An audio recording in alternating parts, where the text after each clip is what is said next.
Neri Zilber in Tel Aviv. He's a journalist and also analyst on Middle East politics and also an adjunct fellow at the Washington Institute. Welcome to the program.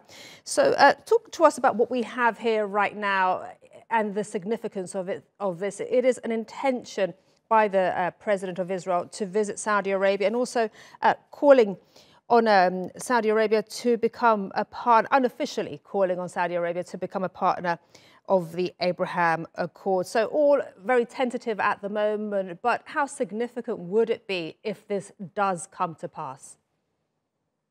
Well, hugely significant if Saudi Arabia normalized relations with Israel. From the very beginning of the Abraham Accords process, Saudi was viewed as the real prize by Israeli officials and even the Israeli public.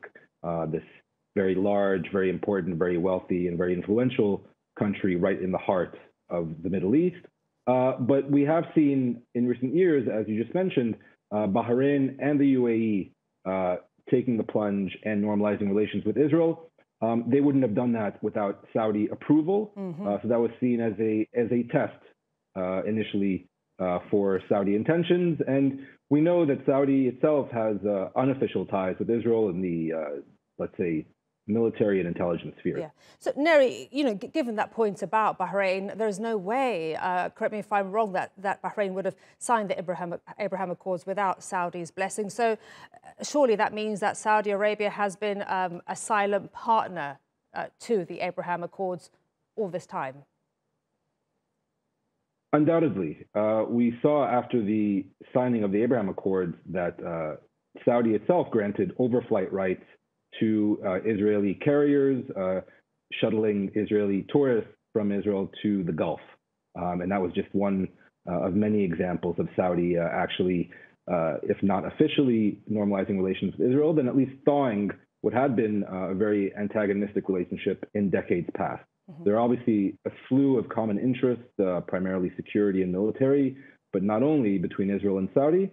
And so at least from the Israeli point of view, it's just viewed as a matter of time until Saudi itself takes the plunge. Really, what we know is that Saudi Arabia, Riyadh, wants to see progress on the Palestinian front between Palestinians and Israelis, and also perhaps a change, a generational shift in Riyadh from King Salman, who I think takes a harder stance in terms of the Israeli-Palestinian peace process, and his son, the crown prince and de facto ruler, Mohammed bin Salman, who I think is a bit more amenable to a thawing and even official normalization with Israel. And Neri, just as you're speaking there, on the screen is a strap saying, normalization there by Palestinians would be seen as a stab in the back. Now, if Saudi Arabia does officially, join the Abraham Accords, what would that mean for the Palestinian struggle? And would it be seen as, really a real stab in the back?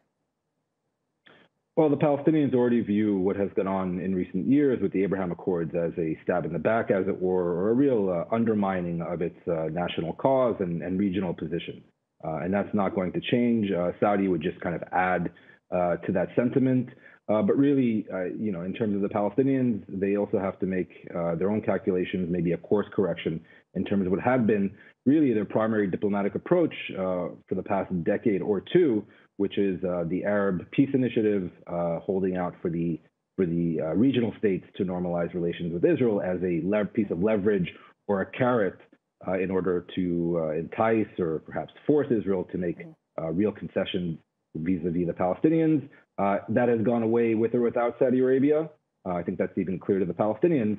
So I think a course correction on their end is likely overdue and may arrive sooner rather than later. All right, we'll leave it there. Neri Zilber, live there from Tel Aviv. Thank you very much indeed.